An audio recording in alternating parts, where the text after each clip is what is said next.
Now at 6, Freeman Health opens a new 30,000 square foot building in Joplin. Plus, one Joplin family describes living and loving with Down syndrome. And get out that rod and reel. Today marks the beginning of trout season in the state of Missouri. The 4 states' most watched news starts now. Less than 2 years after construction started, the Freeman Health System officially opened its new medical office building. This is KOAM News at 6. I'm Anthony Saviello. The new center is located across the street from Freeman Hospital in Joplin. The facility spans more than 30,000 square feet and houses physicians specializing in neurosurgery, urology, and dermatology. Freeman Health System says they invested more than $10 million in the building to help expand services for patients. And this will help us expand our services, which we've provided for many years now, and we look forward to continuing to build on that service and provide that convenient access with the highest level of patient care available anywhere in the area.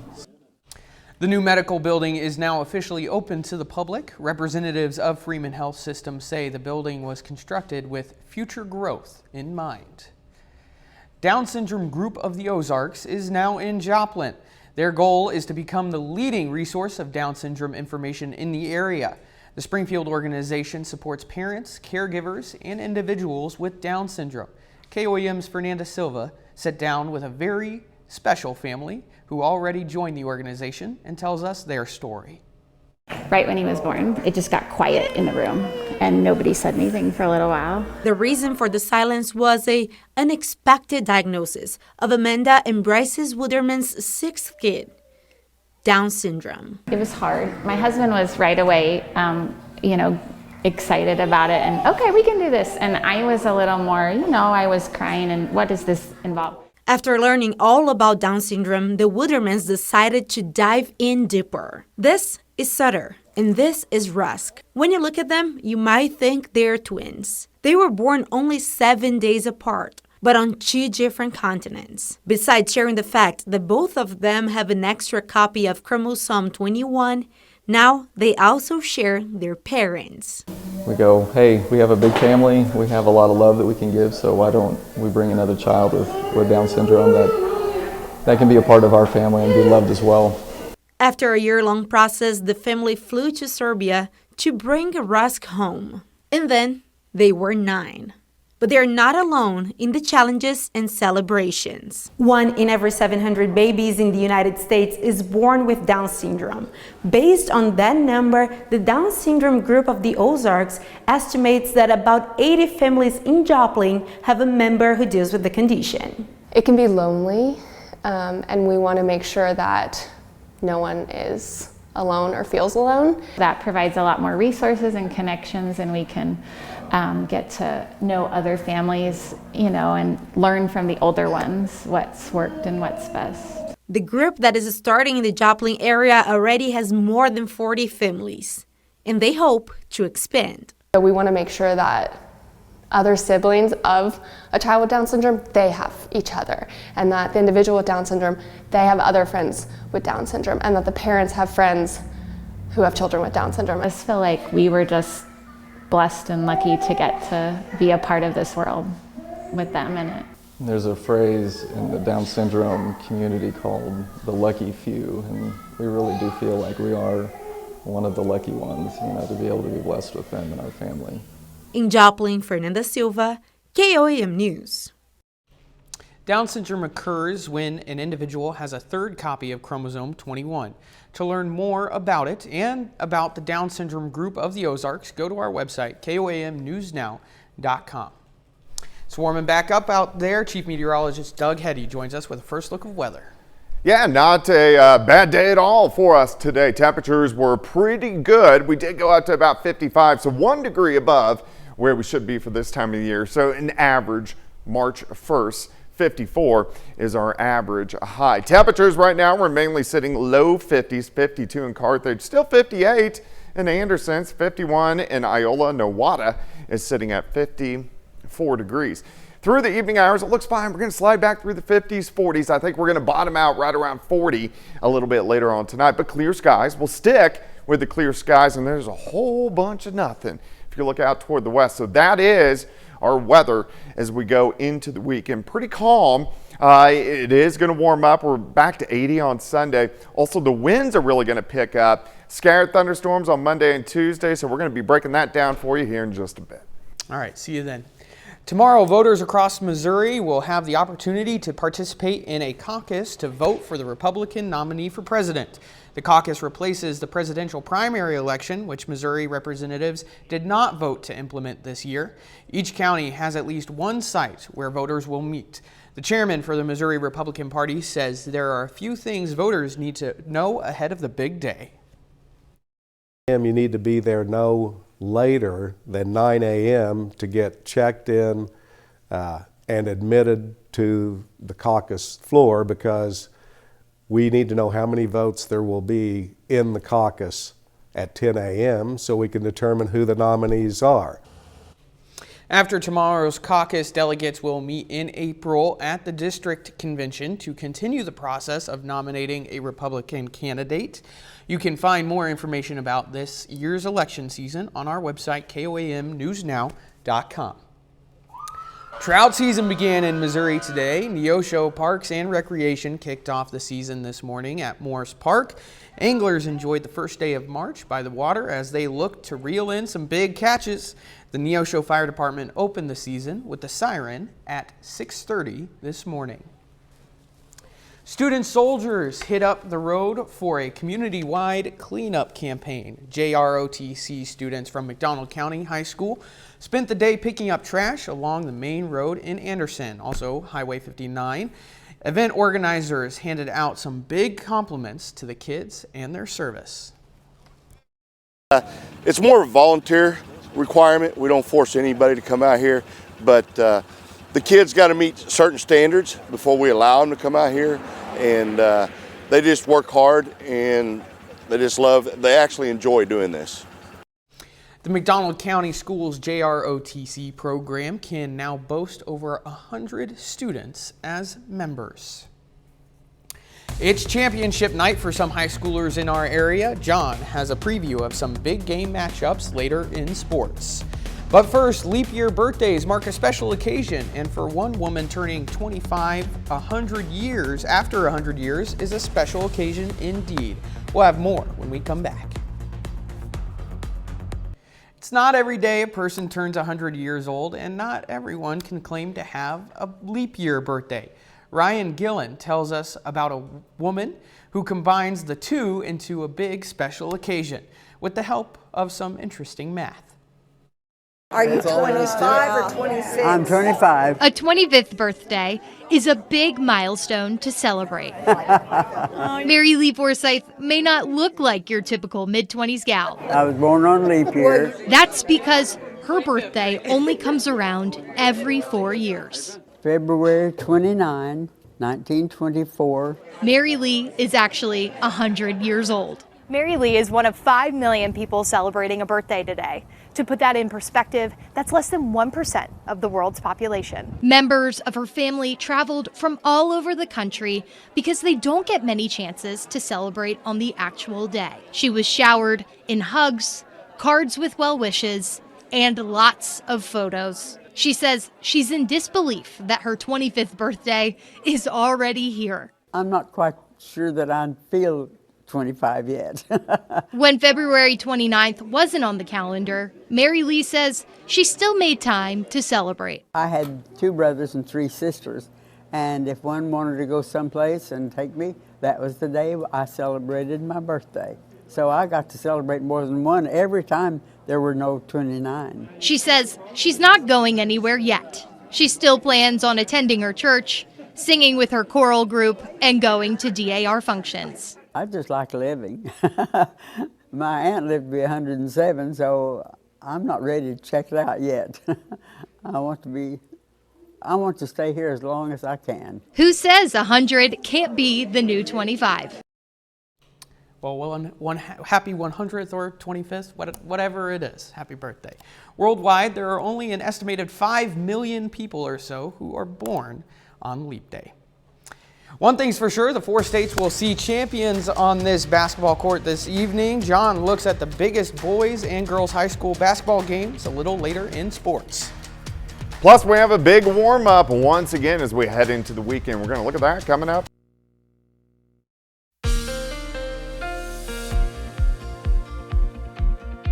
Well, it turned out to be a very typical day for March 1st. Temperatures right where they should be for this time of the year, highs into the mid-50s, but we are really going to warm right back up as we head into the weekend. Of course, earlier this week we set record highs of 83 degrees. Now, as it warms up, the allergies start to come back. So today, kind of in that low to moderate range of 5.8 out of 12. Tomorrow, it shoots up moderate to high and 8.1 out of 12. The main allergy right now is juniper. So if you are a sufferer, you're going to have some issues with that. All right, let's go outside. Right now, we're sitting mainly into the 50s, sliding back through the 40s. Overnight lows for us tonight will bottom out right around 40 degrees, but still it's pleasant. It's 50 in Monette, 58 at Grand Lake, 54 in Parsons. Lamar is sitting at 51.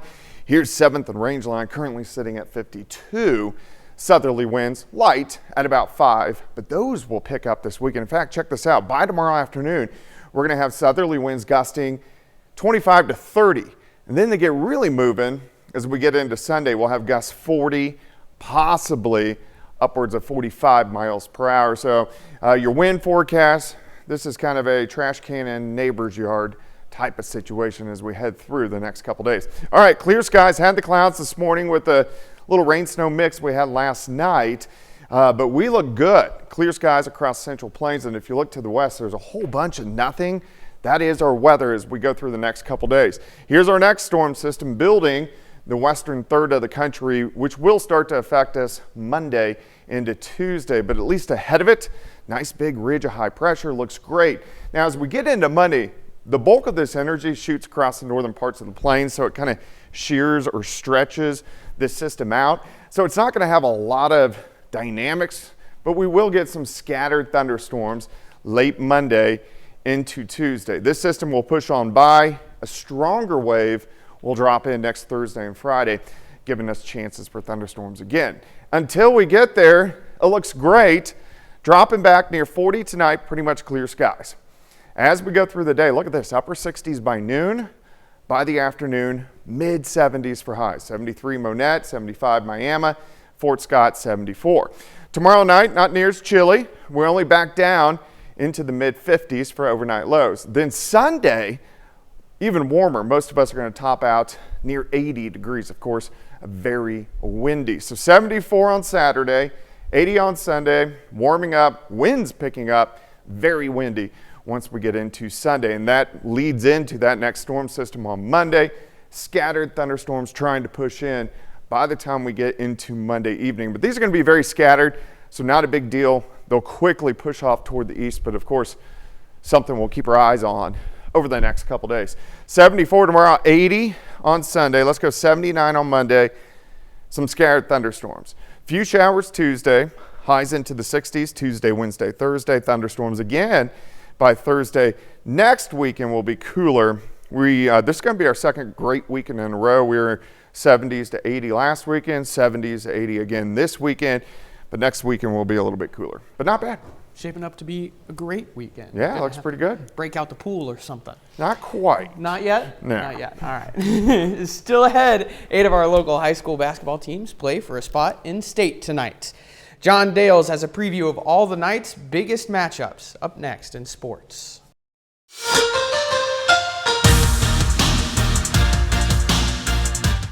It's championship night across several levels of high school basketball in Kansas and Missouri. In sub-state and district tournaments, 8 of our local teams play for a championship this evening. Let's start in Southeast Kansas. Girls Class 4A, the top seed in the East, Fort Scott, hosts the 8th seed, Independence, this evening. Winner advances to the state tournament. The Lady Tigers have lost 1 game all season. That came in January by 1 point to Nevada. This will be the 3rd meeting of the season between Indy and Fort Scott. Lady Tigers won both of the first each time by 7 points. The last matchup was just a week ago. We'll have the highlights from round 3 back here tonight at 9 on Fox 14 and 10 o'clock on KOAM. Staying in Kansas, Class 4A, we have another showdown between two of our local teams, Labette County and Chanute girls basketball. Also, showdown for the 3rd time this season, and similarly, the winner goes on to state. They split the 2 regular season matchups. Home team won each time, but the Grizzlies won a lot more convincingly. They took down the Lady Comets by 42 points 3 weeks ago, but Chanute still playing because it just upset 4th-seeded Wamego on the road earlier this week. So the Lady Comets certainly capable of pulling off another upset. We'll have the highlights from this sub-state title game as well later tonight at 9 and 10. Over to Southwest Missouri, the Class 4 District 12 Girls Championship game is tonight at Mount Vernon. The 3-seed Lady Mountaineers play host to the Lady Hounds from Aurora. That one tips off at 7 o'clock. Winner goes on to sectionals. We'll have the highlights from this contest as well. Check back tonight at 9 and 10. Back to Kansas. Girls Class 3A sub-state semifinals tonight in Caney Valley. Girard is the top seed. Lady Trojans will play Riverton. Then the other semifinal, Cherryville and Columbus square off in the 2-3 matchup. Winners from both advance to the championship tomorrow evening. And rounding things out with Kansas boys high school hoops, the Pittsburgh boys play tonight in the sub-state championship as well. Win, and they advance to the Class 5A state tournament. Now the Purple Dragons have to travel though. They're playing in Kansas City against DeSoto. This one should be good. It's the 4-5 matchup. These two enter the night with identical 17-4 records. Both of them won their semifinal on Tuesday by double digits. I'll keep you updated on the score throughout the night. One more game to preview for you. Class 2A sub-state semifinal over at Southeast High School. Colgan boys basketball plays Sedan. Panthers are the top seed in the tournament, and they haven't lost to any 2A schools this year. Winner goes on to the sub-state championship tomorrow evening in Cherokee. That's it for sports. We'll be back after this. Here's a look at what's coming up on KOAM News at 9 on Fox 14. Charges are filed against a juvenile in a fatal hit and run in Galena, Kansas. Plus, we'll have tips to help you maximize saving for college. And it's the National Day of Unplugging. We'll celebrate by showcasing some screen-free toys promoting family bonding. Those stories and a lot more tonight on KOAM News at 9 on Fox 14. Fire in the Hole, the largest indoor family roller coaster in the Heartland, will make a ceremonial trip down the tracks following a ribbon cutting and welcome from Mayor Brad Thomas. Almost a decade in the making, the $30 million Fire in the Hole is a Silver Dollar City's largest investment to date for a single attraction. If you're brave enough for a more than 1,500-foot track at 8 feet per second, the grand opening takes place Saturday, March 30th at 9:45 a.m. at Silver Dollar City. That's hard to pronounce sometimes, but yeah, a little bit. I love the old Fire in a Hole. So hopefully it's good. Hopefully it's good. What's our weather going to be looking like? It's going to be nice. Mid-70s tomorrow. We're going to hit 80 on Sunday. Now the winds are really going to pick up and another fantastic weekend. Awesome. Thanks for watching. We'll see you right back here at 10. From all of us here at KOAM, have a great evening.